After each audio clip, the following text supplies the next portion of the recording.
Sony has announced the Xperia Z1, the device the Z should have been, really.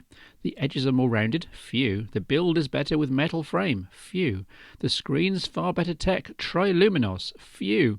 And the camera's a lot better. 20 megapixel camera, a Nokia PureView-like image processing engine, a ProSpec G lens, and a 1/2.3-inch camera sensor, phew again. As with HTC's One, the camera has a burst mode that shoots 30 images before you press the shutter button, one when you press it and 30 more afterwards. Inside the Z1 is a 2.2 GHz quad-core processor with 2 GB of RAM and comes with 16 GB of internal storage plus microSD, of course. 3000 mAh sealed battery, and yes, the Z1 is water resistant too. Quite impressive overall. Can it make me like Sony's smartphones again?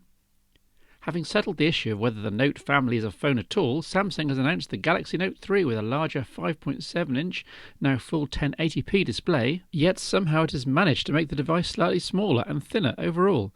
Most noticeable is a faux leather texture to the back cover. A great idea. I wonder if it can be washed. I'm guessing so, as it's still detachable. 3 GB of RAM gives an idea of how much of a powerhouse this thing is with a 2.3 GHz Snapdragon 800 processor. The Note 3's camera has been improved to 13 megapixels with all the crazy modes we saw in the S4 Zoom and Galaxy S4. The removable battery is 3200 mAh and there are 32 and 64 gig storage variants plus microSD, of course. You'll recognise most of the OS and TouchWiz interface, but the S Pen stylus has a new pop-up mode dubbed Air Command for taking action memos, annotating screenshots, grabbing stuff for a scrapbook, drawing a rough pen window which can be used for a foreground applet such as calculator shown here. Finally, we have a name for Android 4.4 to be announced in about a month's time. KitKat. No, really. Whatever next? Android 4.5 Lion Bar? You may remember my diatribe in Phone Show 204, where I decreed that any device is a phone if it makes and takes phone calls and goes everywhere with you. And as if to test me on this, Samsung has sent over, I can barely fit it in my hand, the Galaxy Mega 6.3. Yep, the number refers to the screen size 6.3-inch diagonal. Think Galaxy Note 2 and then add another centimetre or two all round. Now, the larger screen has the obvious pros and cons, but what's significant here is the overall package. Many people, including me, have been fed up with manufacturers always packing out the larger screen devices with all the expensive gadgets. What's needed are some smaller devices with all the gadgets and, as here, larger devices with less gadgets and therefore much lower cost. So compared to the Note 2 and the Note 3 from the news section, there's no stylus here. Not that most Note users actually use this. There's only a 720p LCD screen, only a Snapdragon 400 dual-core processor at 1.7 GHz plus 1.5 gig of RAM. Is any of this a problem? No, not really. The Mega 6.3 zips along just as smoothly as any other decent TouchWiz Android device.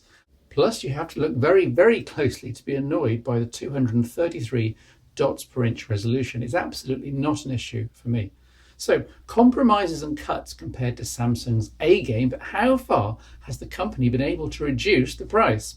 I found this 8GB version for around £330 in several places in the UK SIM-free, but I also found instances of up to £500 for the 16GB version, which is crazy.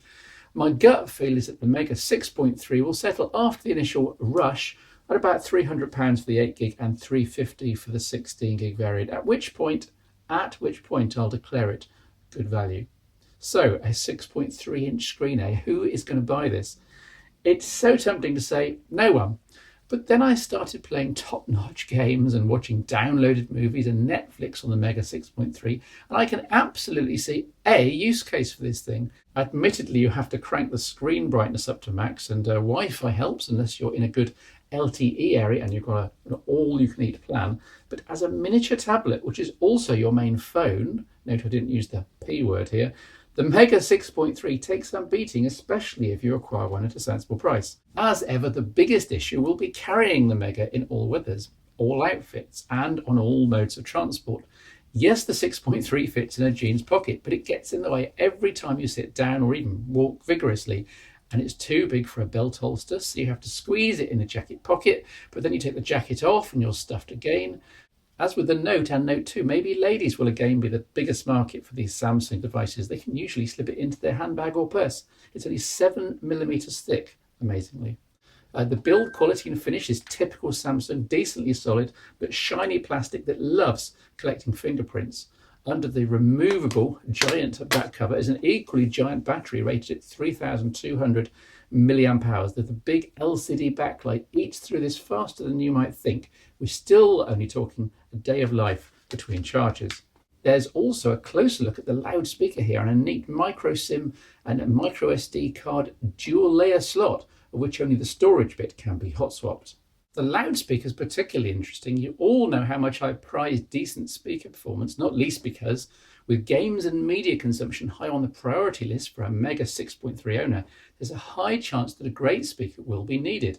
And this device doesn't disappoint, with I suspect the same phenomenal loudspeaker as the Galaxy Note 2. Yeah, all a bit distorted. Yeah. All a bit distorted, but I think that's Gary's fault, not Samsung's. The camera is decent too, the same great shooter from the Galaxy S3 that wowed us all a year ago. In good light, there's plenty to like here, and Samsung's image processing expertise is evident every turn. Plus, there are 10, arguably the most useful 10, of the smart camera modes we all got a bit bamboozled with on the Galaxy S4 and S4 Zoom. Here are some of the results from the HDR and panorama modes. In low light, of course, it's typically noisy, blurry, LED lit nonsense, but no change there. And this is a video capture demo in very bright sunlight, rather washing out the Samsung Galaxy Mega 6.3 sensor, but not too bad. Again, up to Samsung Galaxy S3 video performance. This being the 8GB Mega 6.3, there was only about 3GB free out of the box in terms of internal flash storage, which seems restrictive, especially given the likely games focus. As with most devices, go for the higher memory capacity if you can. Android 4.2.2 is under the hood, but as usual, it's hard to tell or care because of the heavy TouchWiz layer at every turn. I've been over TouchWiz many times in the phone show, so I won't repeat myself, but suffice it to say that the usual tweaks are needed here and there by most people to streamline it.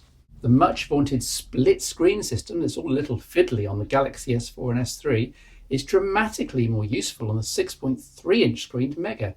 Want to browse Google Maps while watching a video, or Gmail as here while browsing your gallery? Almost all the core Android applications are compatible with split screen, and it really does add an extra dimension to the idea of smartphone multitasking. Samsung's connectivity options, codecs and options are all here, of course, including hexaband LTE and NFC built into the battery. There's little the Mega can't do, with fabulous reception on all radios, as you might expect from the plastic body and the huge amount of legroom here. It's true that with the hardware design, materials and software here, there's been zero imagination expended by Samsung. It's effectively the Galaxy S4 or Note 2 or 3, but supersized in every way. But where Samsung has used some imagination is in plumping for this form factor in the first place. A 6.3-inch screen phone wouldn't be high on most people's list for a primary communications device, yet here it is, and with sufficient and well thought out spec compromises that it shouldn't cost the earth as you'd otherwise expect. Absolutely nothing within me wants to use this device day to day, but I can't help admire its existence. The Galaxy Mega 6.3 will find itself some users, even fans, but it's never going to take the market by storm in quite the same way the S4 did, despite the design similarities.